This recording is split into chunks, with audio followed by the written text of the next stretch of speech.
special morning planned for you. And your principal just walked in. Say good morning, Mrs. Jones. Good morning. And say good morning, Dr. Hamilton. Good morning, Dr. Hamilton. So Mrs. Jones and Dr. Hamilton, you did miss a little dancing. So we're going to put the music back on so that you can see our students in action.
Fun. You saw me doing the shoot?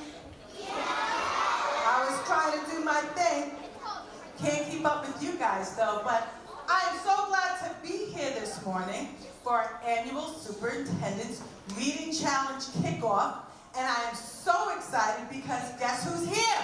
Our Superintendent, Dr. Hamilton. Let's give him another big round of applause, and he's going to talk with you for a little bit.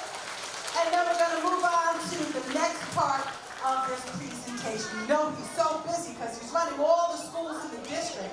So we're so pleased to have him here. And we're going to sit back like good Lincoln Lions and give him our undivided attention. Good morning, Lincoln. I'm so glad to see you all this morning. I wanted to come by and first of all say happy Friday to you. And to tell you how excited I am that you are doing the kickoff for the Superintendent's Reading Challenge. We've had so much success with the Superintendent's Reading Challenge, and you guys continue to reach and exceed our expectations on the number of books that you are reading. So this has been a pretty good idea to get children excited about reading. And you know, the more you read, the better you are at reading, and the better you are at reading, the more successful you will be in life. And reading opens the world up to you. Places that you may never get to travel, people that you may never get to meet in person, you get the chance to do that through reading. So Lincoln School has been one of the schools that has each year exceeded the Superintendent's Reading Challenge. So give yourselves a round of applause. And you know, at the end of the year, we do this big carnival to say thank you for accepting the reading challenge, and each year the carnival gets bigger and bigger and bigger, and we add more rides and we add more activities because we want to reward you for accepting the challenge. So this year, we're adding more mechanical rides, we're adding more jumping, what are those things called? The castles, jumping castles, and we're adding more of the stilt walkers and just making it a very festive event just for those students who meet and exceed the reading challenge. So if you want to be invited to the carnival at the end of the year, you have to make sure you read the books. If you don't read the books, you won't be able to attend. But I want to thank you and your teachers for doing such an exceptional job with adding this onto the list of things they have to do every day and making reading and learning so exciting and so much fun for you. So I want you to have a great year. I want to thank you for your kickoff. I want to thank Mrs. Jones and Mr. Molina for being the leaders who helped bring this dream to reality. And most importantly, our reading teachers who make it happen. So thank you so much for what you do every day. Thank you so much, Dr. Hamilton. You know, he's going to all of the schools to see the kickoffs today. So thank you so much for coming in. Boys and girls, say thank you, Dr. Hamilton. All right. Okay, boys and girls, so I'm going to give this back into the hands of Ms. King, and we are ready to start our presentation. You ready? Yeah! Okay, good boys and girls, sit back and relax. So good morning, boys and girls. We're so excited. This is the reading teacher's favorite day in the whole entire school year, because today we talk about what we love the most, and that's reading. So the whole reading team is here today to send you one message, and that one message is to read, okay? All right, so the first thing that we're going to talk about is the reading challenge. Now, most of you know what that is, but there's some kindergarten students. Can you raise your hand? So you might not know a lot about this, but what the reading challenge does is it just gives you an extra little message to read from the teachers, from your parents, and a lot of times we think we just read in books, but that's not always true. We sometimes might play board games with our mom and dad at home, right? And we have to read to do that. Sometimes we might have to go to the doctor if we're not feeling well, and there's a magazine in there that we can open up and read. So it's not always just a book that we have to read, okay? And this year, I just want to make sure that you, yes, pat yourself on the back, like Dr. Hamilton said, for reading so many books and exceeding our expectation of you. But I also want to even go further. I want to beat that goal this year. Okay, so can you do that with me? Yeah. All right. So the first thing we're going to talk about is where you can read, okay? So you can read on the beach, at the park, in your house, in your backyard, if you go on a trip with your mom and dad, on a bus, on a plane, on a train. You can really read anywhere. But we have a special treat for you today. Your teachers and some other staff members are going to share with you where they like to read. All right, so the first person that we are going to hear from is Mrs. Camerata.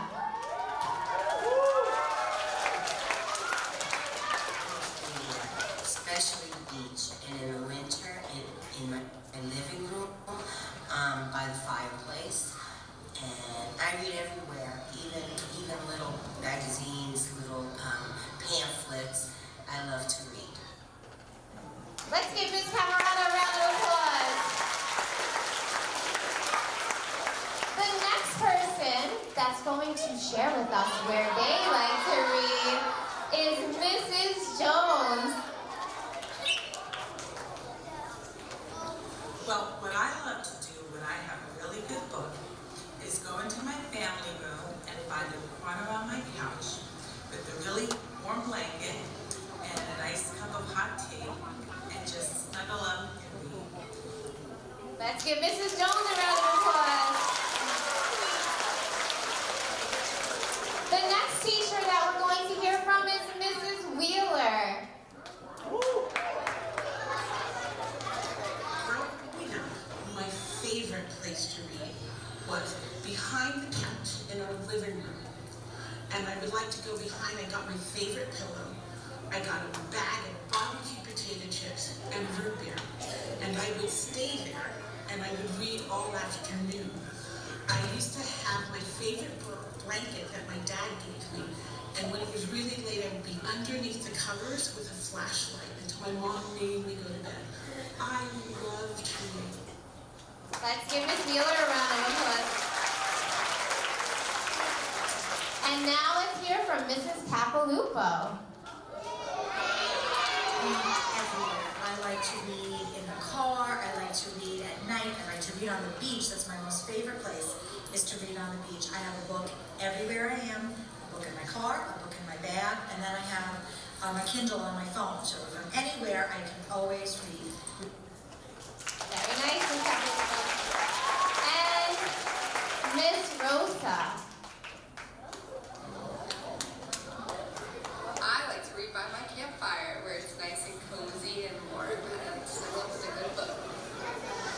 that's Mrs. Rosa. Let's give her a round of applause. So, boys and girls, it's great that we know a place that we can read, but we also need to decide what we're going to read. So there's many different kinds of books that you can read. And a type of book is called a genre. Can you say genre? Genre! Good job. So, certain books that you can read could be a mystery book, a comic book, science fiction, non-fiction, historical fiction, biographies, memoirs, realistic fiction, fantasy, poetry, fairy tales, action-adventure books. You can read just about anything. And now we have another special treat because you are going to hear from different staff members what they enjoy reading. The first teacher we're going to hear from is, and she's seated right over there, Mrs. Batista. What I enjoy reading, I guess what I truly enjoy reading is anything on history. I'm an extreme history buff. And anything that has to do with it, especially American history and politics. I truly enjoy reading about the sign of the times and what people are thinking during those time periods. And it gives you a better understanding of how people lived and what they were going through and the struggles that they had to endure. Very good, Miss Batista. Next we have Miss Denegris.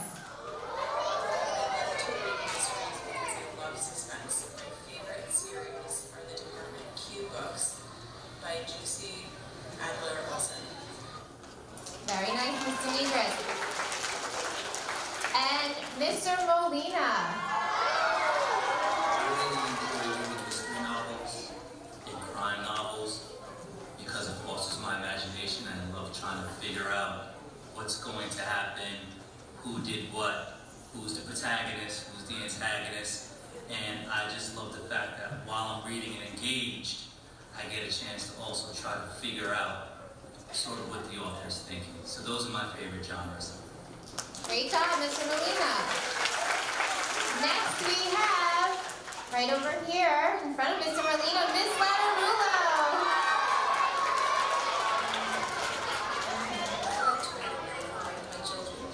My daughter Olivia loves books about mysteries, and that's my favorite book to read too. And my other daughter Farron loves reading books about sugar and chives. Very nice, Miss Latterulo. And our last video is Mrs. Volantowicz.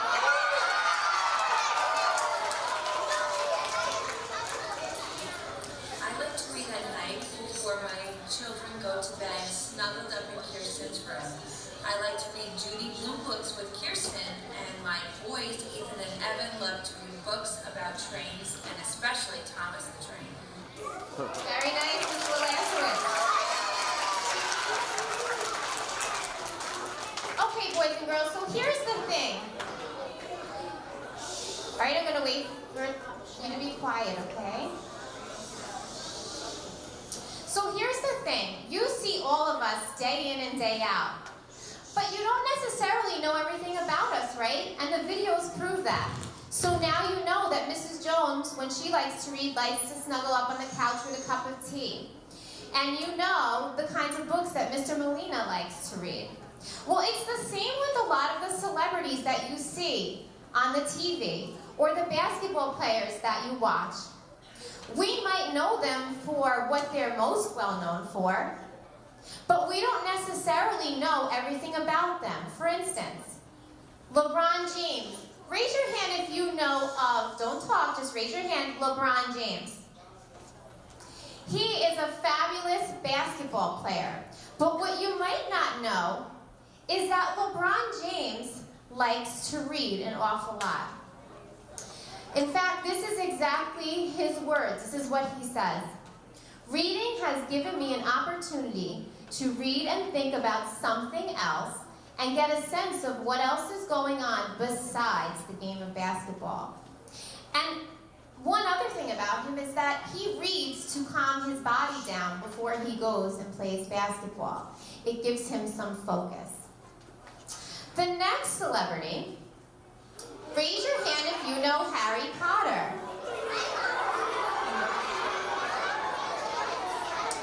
So,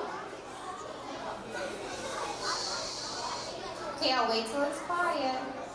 I know it's very exciting to see celebrities on the screen, right? But Mrs. Keene doesn't want to have to raise her voice. It'll hurt her throat. So, Harry Potter, as we all know him, he says that, to me, reading is the greatest exploration of the human imagination. So in order for an actor to be who that actor is on screen, they need to be very, very creative. And all that creativity stems from years and years of reading different kinds of books. And the last celebrity, raise your hand if you know Pharrell Williams. Oh, not so many. Maybe that'll be more popular with their next crew. But he is a singer. And he says that I credit the book, The Alchemist, for changing my life entirely. It helped me to find and follow my own destiny. So he basically is saying, boys and girls, that a book changed his life. And myself and the whole reading department is promising you that it can change your life too. I know you're kind of little right now and you might not realize that, but it does. It opens doors for you and helps make your life a little bit more exciting and focused on what you want to do when you grow up, okay? All right, so now we have one more treat for you. And when this video is over, it will conclude our program. So we thank you so, so much for coming out. So just sit back, relax, and enjoy.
Just so impressed with this presentation today. Let's give the reading department and your teachers a really, really, really big round of applause. They want you to do your best and to read, read, read. Once again, the superintendent just left. We want to thank him for coming out in his busy day to visit us here at Lincoln. Don't forget, boys and girls, We want you to be at that carnival this summer, this spring actually, and we know that Lincoln will again do above and beyond because everyone here loves to read. Thank you again, everyone, and have a great Friday. Take care. Give yourselves a big round of applause.